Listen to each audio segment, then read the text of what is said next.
Tuloy-tuloy ang mas pinaigting na ugnayan ng lungsod at ng ating kabataan. Sa katunayan, sa katatapos naman kong meeting nitong Martes sa City Hall, popondohan ng Baguio LGU ang isang smart garbage bin na pinangalan ng Baraki mula sa mga salitang basura at taraki.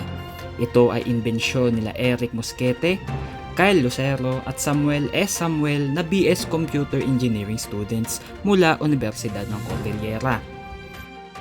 Ang invention po namin is smart garbage bin po. Nagmo-monitor po siya ng mga waste po dito around Baguio. Tinitingnan niya po yung fullness at saka yung pinomonitor niya rin po at analyze po yung mga data po na nagagather.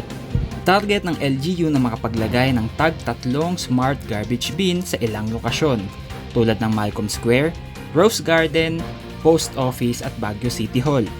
Inaasahan na mailalagay sa mga nasabing lugar ang Baraki sa pangalawa o pangatlong linggo ng Pebrero.